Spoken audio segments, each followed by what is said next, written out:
Alright, me church will be answer mo be akwaba.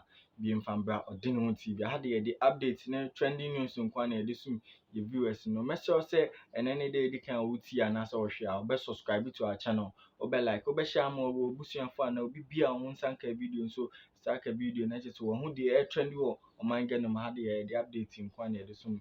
Name be a both free or air or mind Ghana more as a Bussian for any assem to acquire. Men person message break on Mamiakum.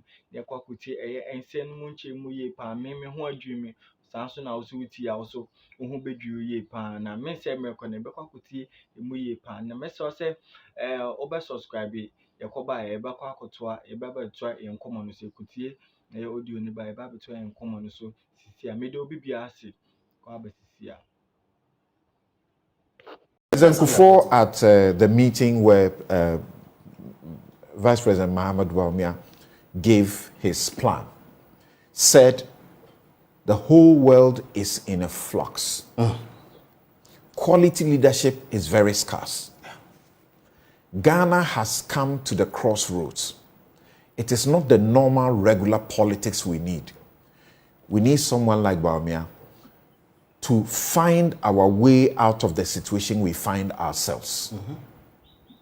How do you ask someone who has had the opportunity to influence the change that he is promising and has not done it to become the president so that he will change it? Someone who has had the opportunity to influence the change in there has the opportunity. Did he take the opportunity to influence? Yes, he did. But when you have the opportunity, it is not having the power to make the change. Now, when he influenced, in the times he was listened to, we had something. And that's what I'm saying. There's been some transformational projects. Now, when you refuse his advice, he can't change anything. Then he tells you, again, just take his speech. He says, day I get power, these taxes are gone. It tells you what he will do. So he has had the opportunity to influence, but he failed to influence. How do you feel as a Ghanaian? Because there were other people who were more powerful than him. You have been brought under this heavy burden of e-levy. And the man in that government is telling you, vote for me, I will change it. When now is when you want that relief. Because particularly, this is the time you are not in normal times. Because now he doesn't have the power to change it. That's a fact. Two, I hate e-levy with a passion. For all kinds of reasons I will talk about. Now, we know for a fact he was against it. We know for a fact, and they can tell you who was fighting about it in cabinet.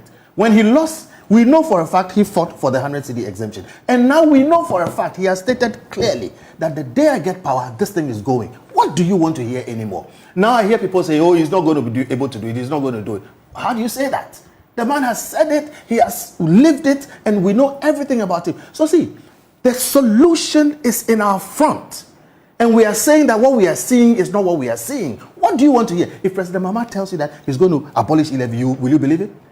He is telling you because I'm still against it. Because the potential for Ghanaians to believe President Mahama is far better, and it makes sense. It makes logical sense. Is it based on because his anger? party spent 6 months fighting e-levy, and they actually walked out because they will not be heard on it.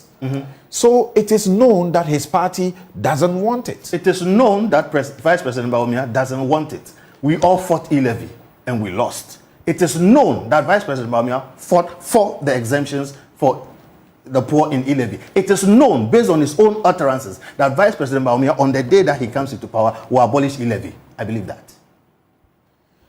And President Mahama has not told us to abolish it. And indeed, he has said so. He has said so. He has said so. That e-levy will go. The NDC has been very clear on it. Because I have heard people in NDC say that it cannot be abolished, which was shocking to me. That he cannot do it. He cannot be. I said, why can't it be abolished? When toll levy was passed in Parliament, toll levy, you remember toll levy? As a law, even mere mortals like us were able to crusade, and we had it abolished. So if the man says I'll abolish it, why do you believe one, you don't believe the other one? So Samson, what I'm saying is that, look, we have a situation where, for me, I think Ghana will go on with either president. But the situation where we are blinded by anger and it leads us to make a certain mistake is what I just want to wake people up to. As for how you vote, many Ghanaians say it boils down to the question of trust. That this vice president was the arrowhead, so to speak, of the NPP's campaign. That, but for this vice president, the NPP would not have won the 2016 elections. You believe so? I believe so. That the promises, one this, one that, one this, one that, airport here, harbor there, have not happened. Yes. That most of the promises have not been fulfilled. Yes. Why do you trust him? I trust him because he was deployed and his strengths were used during the campaign. He gave us the benefit of his knowledge and everything. But again, in government, he's the vice president. In the first term, the evidence was there that he was being listened to. In the second term, you had situations where taxes were being passed and he was complaining against them. Now, it's like the thing you use to tow your car, the rope. When you need it, it's in the front of the car, and that's what gets the car to move. When you are done and you solve your problem, you put it in the boot and you forget about it. So the point is this. It comes down to the constitutional powers of the vice president. And personally, I think that we are underutilizing our vice president. If we are going to keep the vice president's office, we should abolish the chief of staff's office. The vice president should be the chief of staff. We just have that whole office, and he's just an advisor to the president. And this example is showing us that you can have a very good vice president who is totally shut off, and the country is going to move in a certain direction, and until he becomes president, he can't do anything. And people are saying he should resign. If he resigns, it's a loss to this country. So what do you say? That this government or the vice president deceived or lied to the voters? He didn't. He told you his truth. And again, he does not have the prerogative of final decisions. And when the issues have come, he has spoken what he believed, which he promised you. Again, I just use e-levy. This is wrong, don't do it. But the decision was made. And then he tells you, the day I get power, trust me, I will move it, I will change it. So I can trust this man. First, let's take it this way. Somebody deceived somebody or lied to somebody. There was no deceit there. He spoke his truth during the campaign. We should do this, we should do that. I said, during the first term, this government won a second term. And they won the second term based on their performance. And you've seen clips to the effect that, oh, this is when the EMT was working, they were taking the advice. In this second term, we've all seen, and by the way, we didn't have COVID and the global meltdown in President Mahama's time. If we had, I don't know what would have happened. But after that, clearly, you can see situations, and the evidence is out there. People passed. You and I criticize this government for all the money they got in COVID. I still criticize them. For which they shouldn't have any excuse. I still criticize them. That's why I'm saying this. So why, my point is that why do you refer to COVID and Ukraine? I refer to COVID. Because they had enough to take care of the situation. More than enough, in fact. Yes, and that is where this government has failed.